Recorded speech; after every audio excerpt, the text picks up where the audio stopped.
Hello, my name is Anne, and today I will be commentating over my Goss Greatsword speedrun.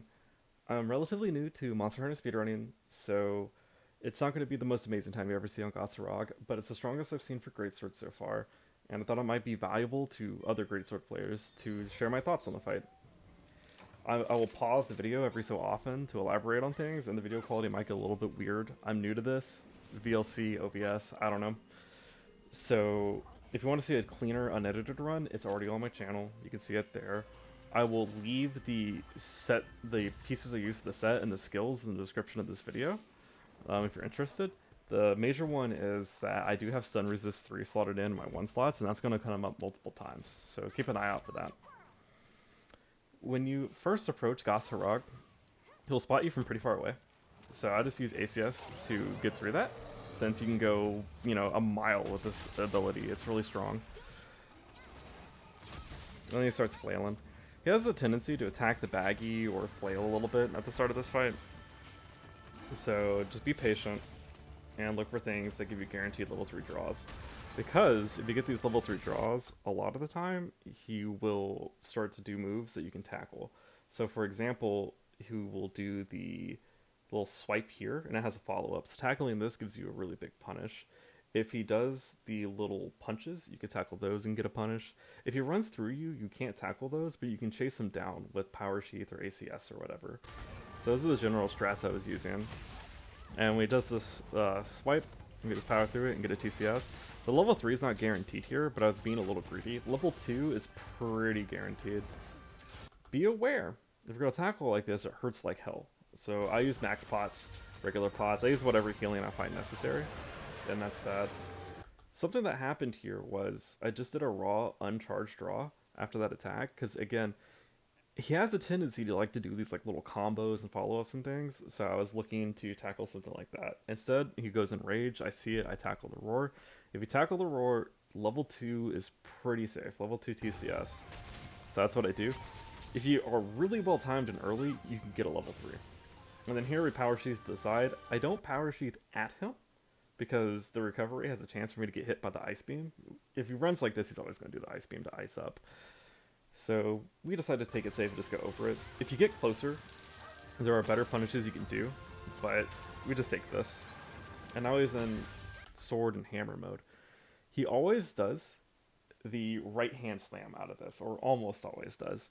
And that guarantees you a level 3 charge of your choice. So I'm trying to tackle to get a level 3 strong charge. But he targets the dog. So unfortunately, I just hit his butt. Hitting his butt is fine. I'm not happy about it, but I'm not going to throw away run over it. And then he gives me a do-over. He's so nice. He's like, here, try again. So we take it. Hitting the arms relatively easy. They're humongous. Even if you're behind him, you can just aim to the side and hit the arms basically every time. And this, I don't expect this to hit. I just don't want to sheath, and I want to be in a higher charge state in case he does something where I can tackle through in TCS. If he doesn't do something I can tackle through in TCS, I'm just going to Power Sheath out and get a different punish, or I can go into ACS and look for a punish that way. You can get better punishes by sheathing, but that's the risk reward for Greatsword. You risk having to take a less punish by using your Silk Binds, but I could potentially get a TCS. But I didn't like it, so I just Power Sheath out and take a level 3, draw charge. It's fine. And also here, I hit him on the nose.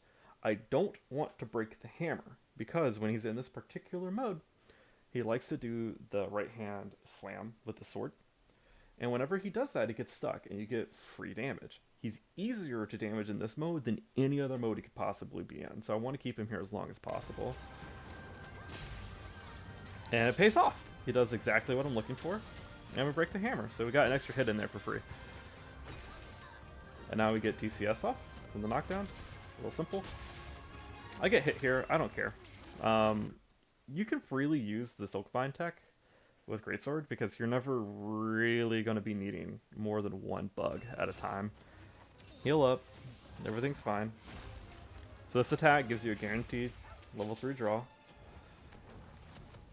Bonk. And I tackle here and go into True Charge Slash. There's nothing I'm expecting to hit with True Charge Slash. Again, I can cancel this with a tackle and use Power Sheath or use ACS to get out of here, to get a different punish. Like, for example, if he runs through me to ice up again, I can just do that. He doesn't. He goes to this double punch right here, and I'm just happy. I got really lucky, and I'm just stoked. I'm just like, oh, hell yeah. TCS every time. Bonk. The TCS windows on this dude are humongous, so I'm pretty comfortable taking these types of risks.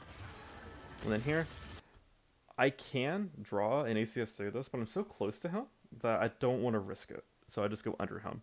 If you're close enough to him, you always get 2 level 3 charges. I get draw and I get strong afterwards. The strong placement's not great, but it's fine. If you ACS through it, you get a TCS as well. That timing can be really strict and pretty difficult to do, but it is the best way to punish it that I know of. And again, right here, this is that tackle cancel I'm talking about. I see that he's doing this attack, and I tackle, and then I Power Sheath. He targeted the pet, and I know that in this particular state, he's going to run directly at the pet and attack. He directly runs at the target of whoever. And I want to be close to the pet. So I'm close to the pet, and he does left arm. When he does left arm, and when he has 2 swords out, look out for that right arm, because it's coming. Do a level 1 draw. Do a level 0 draw, I should say, because I'm looking for the right arm. I don't care. We're looking to punish right arm. And there it is. That's a guaranteed TCS. 1. Donk. Power Sheath out. So right here, you can punish this. I could just walk to the side, start charging, tackle through it, and then get a strong charge slash for free. I chose the pot for safety because I just wanted to have a good clean run. That's all we wanted, was to end the run. And now we go back to tackling. At this point, I've tackled him in the head enough times that stuns on the table. It takes around like 8 or 9, I forget the exact number, to stun him. But usually around this point in a fight, I've gotten stuns before, so I'm looking for it here. And I get really greedy here because I want to tackle and make sure that I'm turned the right way to get a TCS and get the head hit for stun. And I mistime it. And he should, wow, I'm sorry about this video quality. But we just recover and take it. It's fine.